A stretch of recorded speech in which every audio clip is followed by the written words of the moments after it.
Welcome to the पाठशाला। अभी हम मैथ का जो पेपर आया हुआ है, जो 5 अगस्त को पेपर आया हुआ है, एक पेपर का पूरा सेट हमें मिल गया है। 25 जो है क्वेश्चन है वो सारे के सारे हैं। पेपर देख के ये पता चल रहा है जो पेपर का लेवल है इस बार अच्छा आ रहा है। लास्ट ईयर पेपर बहुत ईजी आया था, इस बार पेपर का लेवल अच्छा बोले तो काफ़ी अच्छा जा रहा है। अब ये समझ लीजिए कि जो मेरिट है वो इस बार उतनी नहीं जाने वाली है जितनी लास्ट ईयर गई थी। लेकिन आप लोग अपनी प्रिपरेशन को थोड़ा सा और मजबूत रखिए, क्योंकि जो मैथ्स के क्वेश्चन है वो नॉर्मल लेवल के नहीं आ रहे हैं, वो अच्छे लेवल के आ रहे हैं। इस पेपर को देख के ये पता चल रहा है कि टफनेस लेवल है अच्छा खासा, बोले तो अच्छा खासा लेवल है। ये हम आपके साथ अभी डिस्कस कर रहे हैं और आज के पेपर का भी रिव्यू हम अभी आपको देंगे। अगर अभी तक आपने चैनल सब्सक्राइब नहीं किया तो चैनल का सब्सक्रिप्शन कर लीजिए। रिव्यू लेने में और क्वेश्चन को डिस्कस करने में आपको बहुत मदद मिलेगी, क्योंकि हमारे पास जो क्वेश्चन आते जा रहे हैं, जो पेपर जैसे जैसे मिलते जा रहे हैं, जैसे वो कंप्लीट हो रहे हैं, उसका जो है कंप्लीट सोल्यूशन हम देने की कोशिश कर रहे हैं। तो यहाँ हम बात करेंगे जो है मैथ के पेपर की, और इसका हम सोल्यूशन भी साथ में देखेंगे कि किस तरीके का क्वेश्चन आया और इनका सोल्यूशन क्या है, शॉर्टेस्ट मेथड क्या है इनको सॉल्व करने की। तो चलिए सबसे पहला क्वेश्चन देख लेते हैं। क्वेश्चन नंबर 1 थोड़ा सा फास्ट देखेंगे हम, कि यहाँ पे है कि सीपीज जो है दिया हुआ है 2 कार की 1 लाख। आपको ये नहीं पता कॉस्ट प्राइस क्या है पहले कार की दूसरे कार की। आगे क्वेश्चन में ये कह रहा है कि अगर एक कार 20% प्रॉफिट पे और दूसरी कार जो है 20% के लॉस पे अगर बेची गई हो तो आपको बतानी है फर्स्ट कार की सीपी। अब ऐसे क्वेश्चन में आपको थोड़ा सा ratio method profit and loss में इनपुट कराना होता है। आप सपोज कीजिए एक कार की कीमत x है, दूसरी कार की कीमत y है, तो 1.2 ऐसे कह सकते हो कि 1.2 इज इक्वल टू 0.8। 1.2 का मतलब ये हो गया कि 20%। अगर 1 है, अगर उसका कास्ट प्राइस, तो 1.2 क्या हो गया, उसका सेलिंग प्राइस हो गया। तो 1.2 से अगर यहाँ मल्टीप्लाइड कर देंगे तो अगर x कॉस्ट प्राइस लिया है तो 1.2x उसकी जो है सेलिंग प्राइस हो जाएगी, क्योंकि 20% प्रॉफिट हो रहा है। और इसी तरह 0.8y हो जाएगा दूसरे का, अगर लॉस हो रहा है आपको 20%। अगर y में लिया है तो 0.8y में आप सेल कर रहे हो, तो इसका जो है सेलिंग प्राइस दोनों का बराबर है। यहाँ x और y का रेशियो निकाल लोगे, x और y का रेशियो यहाँ से आ जाएगा 2:3। तो आपको ये दिया हुआ था कि ये आपका जो है रेशियो आ गया कि x की जो कीमत है और y की जो कीमत है वो 2:3 के रेशियो में है, तो टोटल 5 है। ये 5 की वैल्यू आपको 1 लाख दी हुई है। तो यहाँ से आप 2 की वैल्यू निकाल लोगे, 2 की वैल्यू आपकी कितनी आ जाएगी 4, और 3 की वैल्यू 6 आ जाएगी। तो आपको क्या बताना है, CP of first car x जो है 2 के अमाउंट में है, तो आपका क्या हो गया ऑप्शन नंबर ए 40,000। तो इस तरीके से आप शॉर्ट मेथड अपना के रेशियो इस क्वेश्चन को आसानी से पेपर में सॉल्व कर सकते हो। नेक्स्ट क्वेश्चन दिया हुआ था कि the cost of production of A cordless phone. एक कॉर्डलेस फोन है जो 2006 में, उसका जो कॉस्ट रहा है वो 900 रुपये रहा है, और वो 900 कैसे डिवाइड किया है, 3:4:2 के रेशियो में डिवाइड किया है। और इसमें क्या है, मटेरियल है, लेबर है और ओवरहेड्स है। और आगे क्वेश्चन में ये बोल रहा है कि अगर आपको 20% प्रॉफिट सिर्फ और सिर्फ लेबर पे अगर गेन करनी है तो जो है इसकी सेलिंग प्राइस क्या होना चाहिए। तो 3-4 आप इस तरीके से रेशियो निकाल रखते हो, 4 3 7 2 9, 9 की वैल्यू आपके पास 900 रुपये है, तो आपको 4 की वैल्यू कितनी हो जाएगी 400 है। इस पर 20% प्रॉफिट चाहिए, तो 400 में 1.2 का मल्टीप्लाई कर देंगे, तो यहाँ से 480 रुपये में बेचनी चाहिए, मतलब 80 रुपये इस पर प्रॉफिट होना चाहिए, बाकी जो है उसी पे सीधा सीधा आना चाहिए। तो 300 ये 200 ये जोड़ दोगे और 480 ये जोड़ दोगे, तो आपका जो प्राइस आएगा वो 980 आ जाएगा यहाँ पे। तो आपका इस तरीके का क्वेश्चन है। आप ध्यान रखिए जो प्रॉफिट है सिर्फ आपको किस पे, लेबर पे काउंट करनी है, देन उसके बाद जोड़ देना है। 80 रुपये का प्रॉफिट मिलेगा और 900 वैसे ही है, तो 980 टोटल हो जाएगा। क्वेश्चन नंबर 3 है, a firm dealing in furniture allow 4% discount on the mark price of each item. एक फर्म जो है डील कर रहा है वो 4% का डिस्काउंट दे रहा है, और पूछा क्या है कि अगर कॉस्ट प्राइस उसका 400 रुपये है और 20% उसको इसके बाद भी 4% डिस्काउंट देने के बाद भी अगर गेन करना है तो क्या मार्क प्राइस रखना चाहिए।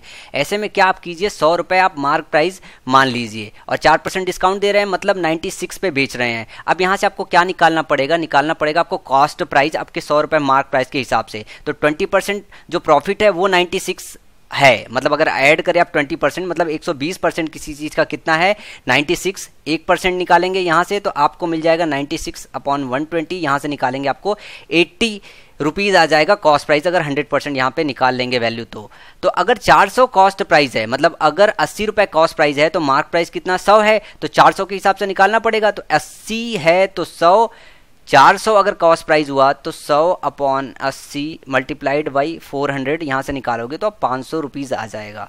तो यहाँ पे सी पार्ट होगा। क्वेश्चन हम थोड़ा जल्दी जल्दी डिस्कस कर रहे हैं।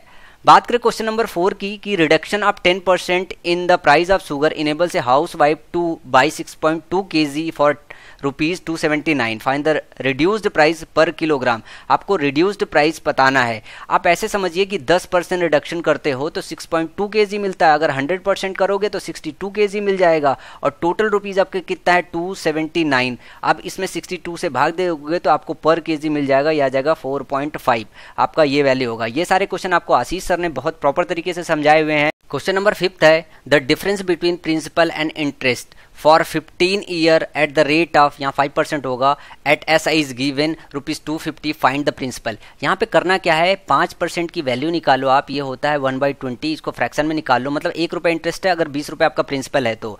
अब अगर 15 साल की बात कर रहे हो तो 15 से मल्टीप्लाई कर दोगे तो ₹15 हो जाएगा आपका इंटरेस्ट, और ₹20 आपका क्या हो जाएगा प्रिंसिपल। इनका डिफरेंस कितना है 5। तो अगर आपका ₹20 जो है प्रिंसिपल है तो आपका डिफरेंस कितना है 5 यूनिट। तो 5 यूनिट के डिफरेंस पे ₹20 आपका प्रिंसिपल है तो 250 का यहाँ से आपको निकालना है, तो 20/5 × 250, तो यहाँ से ऐसे आप करके निकाल लोगे, आपका आ जाएगा ₹1000। तो ये यहाँ से आपका सोल्यूशन निकल के आ जाएगा। नेक्स्ट है a copper wire was bent in the form of square inclose an area of 121 metre. कहने का मतलब है कॉपर वायर को ऐसे स्क्वायर में बदल रहे हो, फिर इसको क्या करना है सर्किल के फॉर्म में बेंड करना है और उसका एरिया बताना है। 121 मीटर अगर एरिया है तो इसकी साइड कितनी हो जाएगी, आप निकालोगे तो 11 हो जाएगी। आपको करना क्या है, एक चीज़ देखना होता है, यहाँ पे एक मल्टीप्लिसिटी का एक फैक्टर होता है कि जब भी आप सर्किल का जो है एरिया निकाल रहे होते हैं तो वहाँ पे 2 चीज़ का फैक्टर देखना होता है, 11 का एंड 7 का। सबसे पहले तो ऑप्शन में यही चेक कर लो, 124 का क्या 11 का मल्टीपल है, 12 4, यहाँ पे 11 कम 11 नहीं मल्टीपल है, 136 11 कम 11 मल्टीपल नहीं है, 154 11 कम 11 11 चौका है, और ये है 11 नहीं है। तो यहाँ पे इस क्वेश्चन को सॉल्व करने की जरूरत नहीं है, सीधा टिक मारो और निकल जाओ, ये सबसे शॉर्टेस्ट ट्रिक है। अदरवाइज आप निकाल लो वहाँ पे कि इसका फिर 11 आ गया आपका जो है एक साइड, 4 से मल्टीप्लाई कर दोगे, ये आपका क्या आ जाएगा परिमीटर आ जाएगा, तो ये 2πr की वैल्यू आ जाएगी 44। यहाँ से आप 2 × 22/7 × r निकालोगे, ये हो जाएगा 44। तो यहाँ पे ये कट जाएगा, r = 7 आ जाएगा, और 7 जब r होता है तो जो आपका एरिया होता है सर्किल का 144, ये आपको याद भी रखना होता है, तो इस तरीके से ये आ जाता है। अभी आपको एक क्वेश्चन दिया हुआ था यहाँ पे a + b की वैल्यू जो है आपको दी हुई है 90 डिग्री। यहाँ पे हम प्रिंट नहीं कर पाए हैं तो पेन से लिखे हैं, आप इसको सॉल्व करने की जरूरत है। आप इसको यहाँ पे क्या करना है, जैसे b, जहाँ पे b है वहाँ 90 - a लिखना पड़ेगा। तो यहाँ पे tan a tan b करोगे तो ये tan a, और tan b जब ये 90 - a करोगे तो ये आ जाएगा cot a, ये कैंसिल होके क्या आ जाएगा 1 आ जाएगा। यहाँ पे जब sec b है, इसको 90 - a करोगे तो ये जो है आ जाएगा कोसे के, साइन ए कोसे के उल्टा होता है तो कट जाएगा दोनों, इसकी वैल्यू 1 आ जाएगी। ऊपर है tan a cot b, यहाँ पे cot b को 90 - a करोगे तो ये हो जाएगा tan a, तो यहाँ से आ जाएगा 1 + tan² a, और इसको चेंज करोगे तो -1 आ जाएगा, ऊपर sin² a आ जाएगा। तो यहाँ से कट जाएगा, फिर आ जाएगा √tan² a, और वैल्यू फाइनल आ जाएगी tan a। तो आपका ऑप्शन ए पार्ट हो जाएगा tan a। नेक्स्ट है cos 15 - sin 15, cos 15 + sin 15, इसकी वैल्यू बतानी थी। cos 15 से आप डिवाइड कर दीजिए सब में, तो ये हो जाएगा 1 - tan 15, और यहाँ हो जाएगा 1 + tan 15। ये इसको लिख सकते हो tan 45 degree - tan 15 degree upon 1 + tan 45 degree tan 15 degree, क्योंकि tan 45 की वैल्यू 1 होती है तो 1 की जगह tan 45 लिख सकते हो। ये हो जाएगा tan 45 - tan 15, मतलब 45 - 15 ये हो जाएगा tan 30 डिग्री। tan 30 की वैल्यू 1/√3 होती है। तो ये क्वेश्चन आया था, थोड़ा स्लाइटली इजी था। अब यहाँ पे आपका ये क्वेश्चन है, ये क्वेश्चन स्लाइटली डिफिकल्ट है, आपको कैलकुलेट करना पड़ेगा थोड़ा। इस क्वेश्चन को मैं आपको हिंट दे रहा हूँ, खुद कैलकुलेट कर लीजिएगा। इसमें क्या करना है, आपको दोनों साइड का क्यूब करना है और क्यूब करके रीअरेंज करना है। इसका 2a ऑप्शन आ जाएगा, x³ + 3bx की वैल्यू। तो आप कैलकुलेट कर लीजिएगा, टाइम थोड़ा सा कम है इसलिए मैं कैलकुलेट नहीं कर रहा हूँ। a + b = 1, ये भी क्वेश्चन में क्या करना है, आप इसको ऐसे कर लीजिए, जो है a + b = 1 अपॉन ab। अब यहाँ पे कर लिए, इसका क्यूब कर लेंगे तो हो जाएगा a³ + b³ + 3ab a + b, और ये हो जाएगा 1 अपॉन a³ + इंटू b³। अब a + b ab इसकी वैल्यू आपकी 1 है, तो 3 = 1 upon a³ b³ -a³ - b³, तो आपकी वैल्यू कितनी आ जाएगी 3rd। अब नीचे यहाँ पे है n 7 + 4√3, और ये बताना है। तो यहाँ से √n की वैल्यू पहले आप निकाल लीजिए। √n की जैसे ही वैल्यू निकालेंगे तो इसमें रूट करना पड़ेगा √n के लिए, ये आ जाएगा। आप इसको थोड़ा सा सेपरेट करके लिख सकते हैं, प्लस 2 इंटू 2√3, ये होल स्क्वायर करोगे तो यहाँ से आ जाएगा 2 प्लस माइनस √3। तो एक √n की वैल्यू अगर आपने प्लस ले ली है तो 1/√n की वैल्यू हो जाएगी 2 माइनस √3, और दोनों को जोड़ दोगे तो 4 आ जाएगा आपका सोल्यूशन। तो यहाँ पे जो आपको ऑप्शन मारना पड़ेगा, टिक मारना पड़ेगा, वो 4 है आपका। ध्यान रखिएगा -4 नहीं है, 4 है ऑप्शन आपका। क्वेश्चन नंबर 12 है, इसमें क्या दिया हुआ है, A and B together can do a piece of work in 12 days, B and C can do in 16 days. आपको क्या करना है, टोटल वर्क मारना है। आप 12 और 16 का जो है वो मान लेते हो कि इसका जो टोटल वर्क होगा, इसका एलसीएम होगा 48 यूनिट। अब आपको निकालना क्या है कि ए प्लस बी 12 दिन में कर रहे हैं तो पर डे के हिसाब से 12 चौक 48 करेंगे, बी प्लस सी कितना करेंगे, ये 3 करेंगे। अब आपको इस चीज को बस अरेंज करना होता है कि ए 5 दिन तक काम किया है, बी 7 दिन तक, तो इसको 5 + 2 कर सकते हो। ये बी और ये ए, और ये जो सी है, सी 13 दिन तक कर रहा है तो इसको सी को 2 + 11 कर सकते हो, तो 11 सी यहाँ पे लिख सकते हो, सी। अब इसको ऐड कर दोगे तो ए प्लस बी 5 + 5, ए प्लस बी जो आपका आ जाएगा ये हो जाएगा 5, बी प्लस सी जो हो जाएगा वो 2 + 2 हो जाएगा, और 11 सी करके आ जाएगा यहाँ पे। तो 5 के हिसाब से आप ए प्लस बी का जानते हो 4 यूनिट कर रहा है, इसमें मल्टीप्लाई करोगे तो 5 चौका 20, और यहाँ पे बी प्लस सी का 2 हो जाएगा टोटल, तो इसमें मल्टीप्लाई करोगे 3 का, और प्लस 11 सी = 48 यूनिट। इस तरीके का आपका ऑप्शन आ जाएगा। तो आप क्या करोगे, 5 चौका 20, 3 दूनी 6, 26 प्लस 11 सी 26 प्लस 11 सी = 48। आप यहाँ पे सॉल्व करोगे तो 11 सी = 22 आ जाएगा, सी = 2 यूनिट पर डे आ जाएगा। अब सी का आपका निकल गया है तो आप आसानी से सारा का सारा निकाल लोगे, और वहाँ से आप बी का पूछा है, बी कितने दिन में फिनिश करेगा वर्क। तो बी, अब यहाँ पे देखिए कि B and C can do, यहाँ पे बी और सी 3 कर रहा है तो बी का क्या हो जाएगा, बी का 1 यूनिट हो जाएगा। तो कितने दिन में करेगा, ये जो है 48 दिन में करेगा, क्योंकि अगर 1 यूनिट पर डे काम करेगा तो टोटल वो 48 दिन में कर पाएगा। ऑप्शन नंबर ए इसका जाएगा, और सी का पूछेगा तो 24 दिन में आ जाएगा, और फिर ए का उसी हिसाब से निकाल सकते हो जो भी अगर आपको जरूरत पड़ी तो। नेक्स्ट है, A can write 75 pages in 24 hours.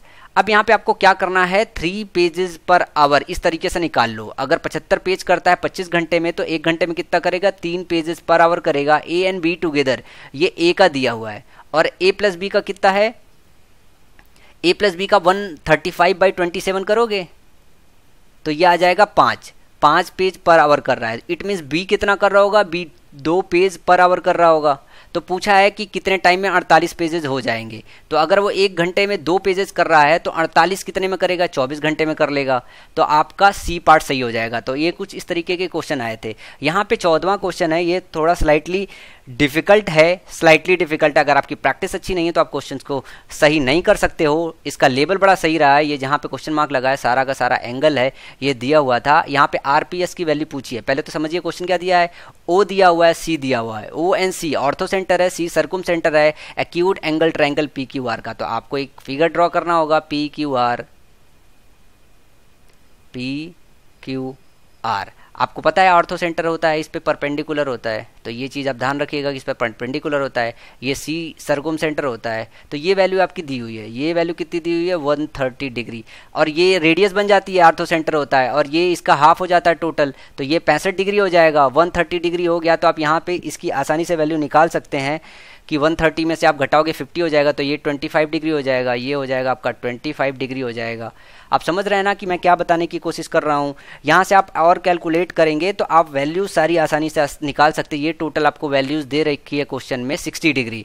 अब यहाँ से आप निकालेंगे तो ये आपको 65, ये 60 पता है, तो ये टोटल जो एंगल है वो एंगल आपके पास निकल के आ जाएगा 55 डिग्री। ये कैसे आएगा, 180 - 65 डिग्री प्लस 60 डिग्री, इसको घटाओगे तो 55 डिग्री आपको ये निकल के आ जाएगा। अब आपके पास ये टोटल एंगल पता है, ये 90 डिग्री पता है, ये वैल्यूज निकालनी है, तो 35 जोड़ोगे तो ये 90 है, 35 55 ये 90 हो जाएगा, तो 35 डिग्री इसका ऑप्शन होगा। अगर आपकी प्रैक्टिस अच्छी नहीं है तो इस क्वेश्चन को आप आसानी से कर नहीं सकते थे। क्वेश्चन नंबर 15 देखते हैं कि क्वेश्चन नंबर 15 क्या दिया हुआ है। A B is a chord to a circle and P A T is a tangent to the circle at A. If B A T is equal to 75 degree then B A C की value पूछा हुआ है, sorry B A C की value भी दिया है 45 degree. फिर पूछा क्या है, C being a point on the circle on other side of T then A B C की जो है वैल्यूज पूछी है। तो अब आपका जो फिगर है कुछ इस तरीके से बनेगा, ये आपका ये हो गया एक टेंजेंट लाइन, सबसे तो पहले आप ड्रॉ कर लीजिए। पी ए आपका टच पॉइंट है, पी ए टी हो गया। अब यहाँ से क्या खींचिए, एक तो पहले कॉर्ड खींचिए सी और ये बी। अब आप देखिए कि इसमें क्या क्या दिया हुआ है। ये हो गया आपका बी, ए बी सी ही पूछा है, ये वाला एंगल पूछा है, और आपको दिया क्या हुआ है, सी ए बी ये वाला डिग्री दिया हुआ है, ये 45 डिग्री है, ये दिया हुआ 75 डिग्री है। तो अगर ये 75 डिग्री होता है तो आशीष सर ने आपको सिखाया होगा ये भी 75 डिग्री होगा, ये 45 हो गया, ये 75 डिग्री हो गया। तो ऑब्वियसली ये एंगल तो आप आसानी से निकाल सकते हैं। इन दोनों को जोड़िए, 180 में से घटाइए तो का जो वैल्यूज निकल के आ जाएगी वो 60 डिग्री निकल जाएगी। ये एक थ्योरम होती है कि अगर टेंजेंट वाली ये एंगल जो है अगर आपको पता है तो इसके जस्ट अपोजिट वाली एंगल सेम एंगल होती है। आशीष सर ने आपको इसको बताया होगा। तो इसका ऑप्शन नंबर 3 सही है। अब बात करते हैं जो क्वेश्चन नंबर 16 की। क्वेश्चन नंबर 16 स्लाइटली डिफिकल्ट है, प्रीवियस ईयर का ही क्वेश्चन है, रिपीटेड क्वेश्चन है, और इस क्वेश्चन को मैंने आपको अच्छे से एक क्वेश्चन बताया था कि बार बार आता है और इसका ट्रिक बहुत ही जरूरी होता है। तो कई सारे लोगों ने पूछा था कि कंबाइंड फैक्टर कैसे निकालते हैं, तो यही मैं आज इसको आपको कंबाइंड फैक्टर निकालना सिखाता हूँ कि 24 अप स्ट्रीम जाता है, 36 डाउन स्ट्रीम जाता है, 6 घंटे लगता है। और अगर ये बदल दिया जाए, फिर 24 अप स्ट्रीम जाने के बजाय और 36 अप स्ट्रीम जाए, इस तरीके से 24 और 36 का जो है तो क्या होता है 6.5 घंटे लगता है। तो आप ऐसे समझिए कि इसको कैसे बनाएंगे। एक तो आप मान लेंगे कि बोट की चाल क्या है, दूसरी नाव की चाल क्या है, तो एक हो जाएगी x प्लस वाई, दूसरी हो जाएगी x माइनस वाई। तो एक इक्वेशन बनेगा 24 upon x plus y plus 36 upon x minus y is equal to 6 hour, और फिर यहीं बनेगा 36 upon x plus y plus 24 upon x minus y is equal to 6.5। अब इसमें क्या करना है, आप थोड़ा सा अगर चालाकी और दिमाग लगा के करेंगे तो ऐसे हो जाएगा कि एक फैक्टर आपका आ जाएगा 12 और दूसरा फैक्टर आ जाएगा 8। तो x प्लस वाई की वैल्यू यहाँ पे x प्लस वाई आपको 12 लेना पड़ेगा क्योंकि x प्लस वाई ज़्यादा होता है, इसको 8 लेना पड़ेगा। अब डिवाइड करके देख लीजिएगा कि अगर x प्लस वाई की वैल्यू आपने 12 लिया तो ये हो जाएगा 2, और यहाँ पे 8 लिया 8 चौक 32, यहाँ पे अगर 12 लिया 12 तेईस 36, यहाँ पे 8 लिया तो 3.5 आ जाएगा। मतलब टाइम अगर जोड़ रहे हो तो बराबर आ रहा है। तो इस तरीके से आपको थोड़ा सा कैलकुलेशन करना होता है, अगर प्रैक्टिस अच्छी है तो निकल जाएगी आपको। तो x plus y is equal to 12 आ जाएगा, x minus y is equal to आपका 8 आ जाएगा।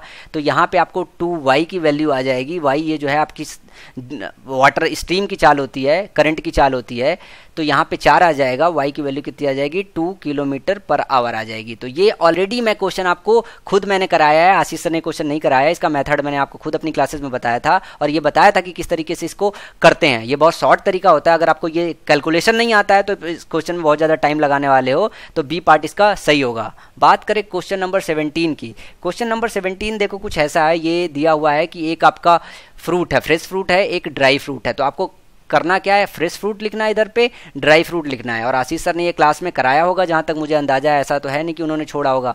पहले वाले पार्ट में क्या है, एक तो वाटर हो गया आपका, एक होता है मेन कंटेंट। दोनों में आप इस चीज को चेक कर लीजिए, जो आपका जो है मेन है उसमें क्या है 68% है, 32% मेन कंटेंट है। दूसरा क्या है 20% वाटर है, 80% मेन कंटेंट है। तो आपका जो इससे फ्रेश से ड्राई बनाना है, तो जो 32% अगर 100 kg है तो उसका 32% कितना हो जाएगा, 32% क्या हो गया 32 kg। और यही 32 kg जो है 80% है किसी और का। जब आप कन्वर्ट करोगे तो ये 32 kg बदलना तो है नहीं, जो सूखेगा वो पानी सूखेगा, तो 32 kg तो रहना ही है। तो यही 32 kg किसी का 80% है, तो उसका 100% निकाल लो आप, सोल्यूशन निकल जाएगा। तो रिवर्स साइड से कैलकुलेट करोगे 8 चौका 32, तो यहाँ पे आपका 40 kg आ जाएगा। तो ये तरीका होता है इस तरीके के क्वेश्चंस को सॉल्व करने का। बात करें क्वेश्चन नंबर 18 की। ये क्वेश्चन थोड़ा सा लेंदी है, बस बाकी तो ईजी है कि एवरेज ऑफ 8 नंबर इज 20, तो सम निकाल लोगे तो 160 आ जाएगा आपका यहाँ से। अब दिया हुआ है कि पहले दो नंबर का 15.5 एवरेज है, तो मैं मतलब पहले दो का सम निकालू 31 आ जाएगा। बाकी अगले तीन का 21 सही 1/3 दिया हुआ है, तो 21 तिहाई 63, एक 64/3 मल्टीप्लाइड करोगे 3 का, तो इनका सम आ जाएगा 64। और अगर इसको इसमें से घटा लो, 31 64 को जोड़ो, 160 में से आप माइनस कर लो। क्या करो, 31 64 को जोड़ो, 31 64 इसको जोड़ो, 5 36 105 हो गया। तो आप यहाँ से 160 में से घटाओगे तो वैल्यू आपकी कितनी आ गई 55।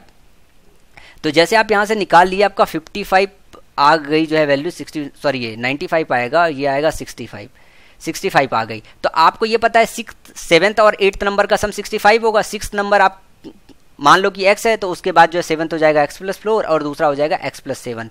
तो 7 4 11 और 3x 3x plus 11 is equal to 65 आ जाएगा। यहाँ से 3x की वैल्यू आपकी 54 आ जाएगी। यहाँ पे आप कैलकुलेट करोगे तो 3 कम 3 8, x की वैल्यू 18 आ जाएगी। आपको 7th पूछा है तो इसमें 4 जोड़ दोगे तो 22। तो इसका ऑप्शन नंबर क्या हो जाएगा? बी हो जाएगा। नेक्स्ट क्वेश्चन है, a man sell a plot of land at 6% profit, if he had sold it at a 10% profit he would have received ₹200 more. यहाँ पे देखिए आप समझिए खास करके कि अगर 6% प्रॉफिट पे बेचा होता और 10% पे प्रॉफिट बेचा होता तो ऐसा बोला जाता कि 6% पे बेचा, अगर 10% पे बेचता तो 200 अधिक मिलते। तो मतलब 4% की वैल्यू आपको 200 दी हुई है, 4% की वैल्यू आपको 200 दी हुई है। 100% की वैल्यू आप यहाँ पे निकाल लोगे तो 4 पंचे 20, तो यहाँ पे आपको निकल के आ जाएगा 500 रुपये। और आपको फाइनल सेलिंग प्राइस जो स्टार्ट में था वो पूछा गया है, तो इसका 106 कर दोगे परसेंट, आपको निकल के आ जाएगा, ये आ जाएगा आपका 5300। तो यहाँ पे क्वेश्चन बहुत ईजी था, बहुत आसानी से कर सकते हो। अगर आपने प्रॉफिट लॉस के क्वेश्चन देखे आशीष सर के तो आपके लिए काफ़ी ईजी है। अब यहाँ पे नेक्स्ट क्वेश्चन था क्वेश्चन नंबर 20, 2 के पावर x 3 के power y is equal to 6 के पावर माइनस z। तो ये वैल्यूज आपको निकालनी है। इसमें इसको k के बराबर कर लो, यहाँ से आप निकालोगे 2 बराबर हो जाएगा k के पावर 1/x, 3 बराबर हो जाएगा k के पावर 1/y, 6 बराबर हो जाएगा k के पावर माइनस 1/z। और आपको पता है 6 is equal to 2 multiplied by 3 होता है। इट मीन्स k के power minus 1/z is equal to 2 k के पावर 1/x इंटू k के पावर 1/y होगा। यहाँ से सॉल्व करोगे तो minus 1/z is equal to 1/x plus 1/y आ जाएगा। कंपेरिजन करोगे तो फिर 1/x plus 1/y plus 1/z is equal to आपको जो है 0 मिल जाएगा। तो ये आपका ऑप्शन होगा इसका 0। तो 20 तक के जो क्वेश्चन है वो हमने डिस्कस कर लिए। यहाँ पे जो पाई चार्ट आया था कुछ इस तरीके से आया था। तो जो भी हमारे पास फिगर्स भेजे गए स्टूडेंट या हमने कहीं से फाइंड आउट करने की कोशिश की है तो फिगर में एग्जैक्टली ये सारी चीज़ें मिल नहीं पाई है डाटा, तो इसलिए मैं इस क्वेश्चन को डिस्कस नहीं कर पा रहा हूँ। लेकिन कुछ इस तरीके के क्वेश्चंस आए हुए थे। आपको पाई चार्ट दिया हुआ था, इस पे आपको 5 क्वेश्चन दिए हुए थे, तो इस तरीके का कुछ क्वेश्चन आया हुआ था। तो अभी हम बाकी इस 20 क्वेश्चन पे कॉन्सेंट्रेट, और ओवरऑल समरी समझिए कि जो क्वेश्चन पेपर है उनका जो लेवल है वो मॉडरेट से डिफिकल्ट है। इजी तो कहीं नहीं है, कोई क्वेश्चन इजी नहीं है। तो इट मीन्स है कि कटअप बहुत ज़्यादा अच्छे से नहीं जाने वाली है। तो जिन स्टूडेंट का पेपर अभी नहीं हुआ है तो वो स्टूडेंट तैयार रहें, थोड़े से अच्छे लेवल की एक बार प्रैक्टिस कर ले। अगर उन्होंने छोड़ रखी है तो मैथ्स के वो सारे के सारे क्वेश्चन देख लें, आशीष सर की सारी वीडियोज़ देख लें, क्योंकि इसमें से 5-7 क्वेश्चन तो आशीष सर की क्लासेस से ही है। सो अभी के लिए इतना ही। नेक्स्ट वीडियो लेक्चर में फिर मिलेंगे, तब तक के लिए थैंक यू, बाय बाय।